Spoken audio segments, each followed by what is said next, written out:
Nggak kerasa kalau laga Indonesia versus Jepang kurang 1 minggu lagi dan kiper andalan Indonesia, Maarten Paes, tampaknya sudah tiba duluan di Jakarta. Bahkan jika melihat video di atas, sang kiper sudah sangat tak sabar untuk bermain di GBK, sekaligus disaksikan lebih dari 70.000 pasang mata secara langsung. Dan tak hanya sampai di situ saja, laga versus Jepang bakal menjadi laga yang seru dan menegangkan, mengingat Jepang levelnya sudah 2 tingkat di atas kita. Akan tetapi dengan banyaknya pemain Eropa yang bakal memperkuat timnas Indonesia, membuat laga ini makin menarik untuk dinantikan. Selain itu, Jepang dan Indonesia punya winger yang sangat lincah, dan hal itulah yang membuat Wak Haji Moriyasu yakin kalau laga ini akan menjadi duel paling epik Asia rasa Eropa.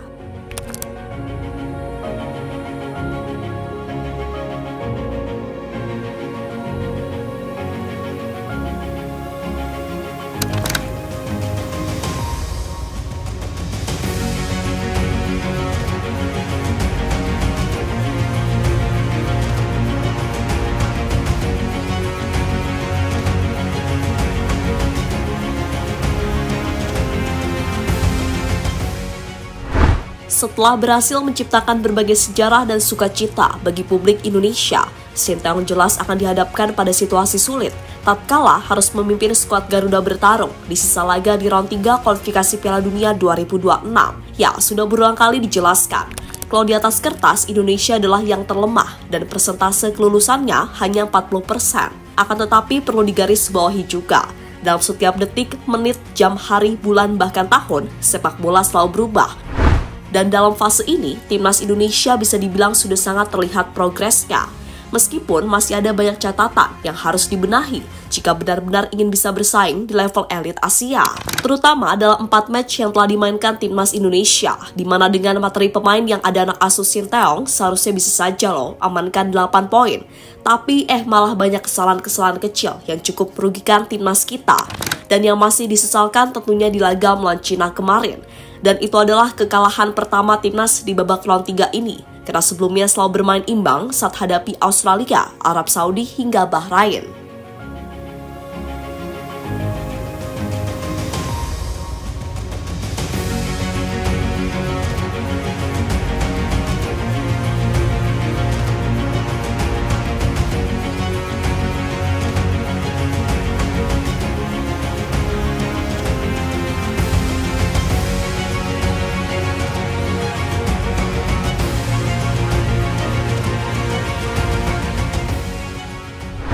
Dan kini tantangan berat kembali menghampiri timnas Indonesia, karena pada bulan November ini mereka akan menghadapi 2 raksasa Asia, Jepang dan Arab Saudi.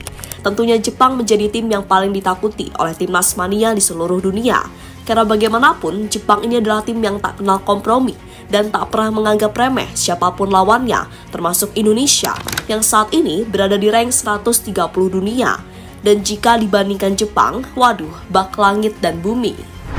Namun di sisi lain, meski Indonesia yang dianggap bau kencur ini tak lebih dianggap sebagai tim hore di babak round 3 ini, akan tetapi pelatih Jepang Hajime Moriyasu secara tegas mengatakan kalau ia justru lebih tertarik dengan Indonesia dibanding tim lainnya. Dan hal itu bisa kita lihat langsung dalam 4 match yang sudah dimainkan Indonesia, di mana mereka sebenarnya telah menunjukkan perkembangan pesat. Bahkan tim sekelas Australia dan Arab Saudi sempat dibuat kewalahan ketika menghadapinya.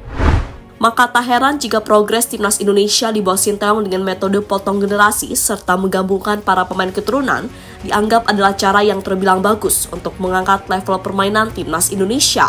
Sehingga ia pun juga tak ragu menyebut Indonesia ini beruntung punya pelatih sekaliber Sinteyong yang bagaimanapun punya pengalaman bertarung Piala Dunia.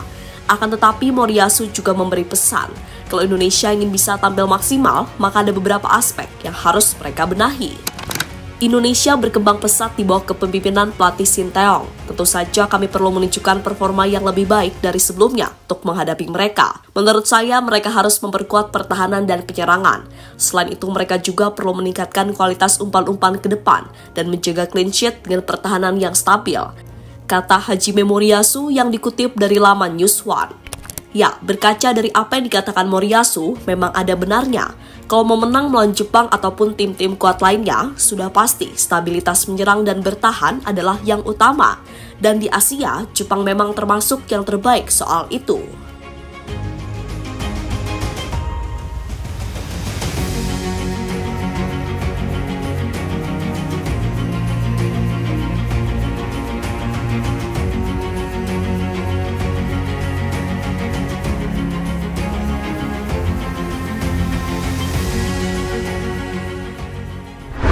Sementara itu, laga menghadapi Jepang sendiri akan menjadi laga yang krusial bagi timnas Indonesia, terutama dalam upaya skuad Garuda melaju ke putaran final Piala Dunia 2026. Saat ini timnas Indonesia menduduki posisi kelima klasemen sementara grup C, putaran ketiga kualifikasi Piala Dunia 2026. Skuad Garuda memiliki 3 poin dari 4 laga. Menariknya, kedua tim memiliki kesamaan. Keduanya sama-sama diperkuat para pemain sayap jempolan.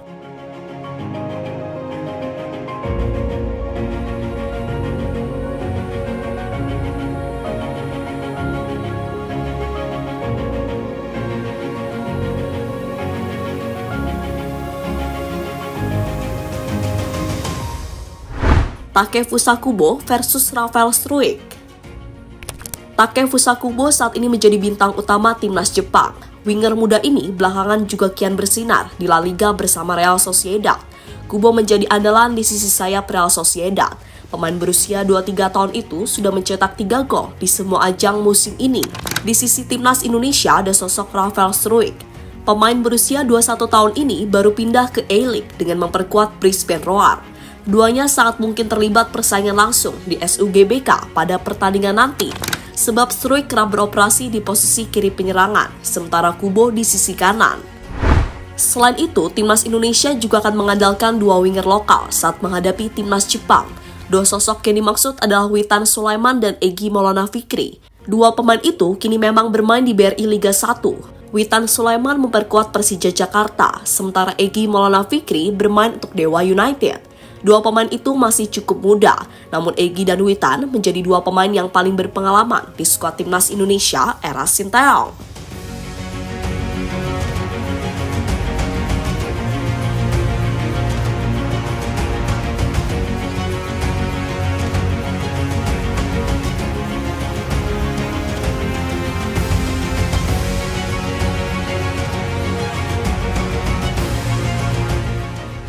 Mitoma pemain yang paling diwaspadai.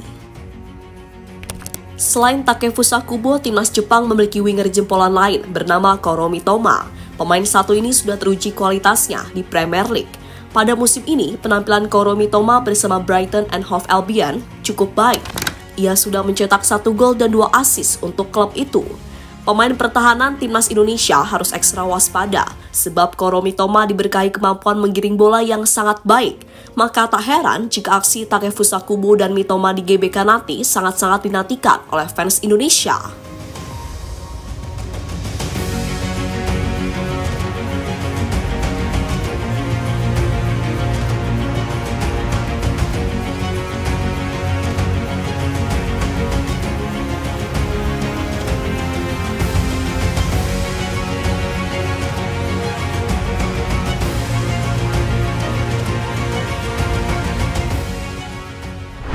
Dan terlepas dari apapun, intinya segala hasil yang ada di sisa babak round 3 nanti, pasti itu sudah diperjuangkan sebaik mungkin oleh semua elemen timnas. Memang sih berat banget, tapi berat peluang kita hanya 1% pun, ya udah gimana caranya membuat 1% itu jadi sangat berarti. Kuncinya tentu saja, doa, kerja keras, kekompakan, dan fokus. Oleh karena itu, semoga semua yang disiapkan bisa berjalan dengan lancar. Amin.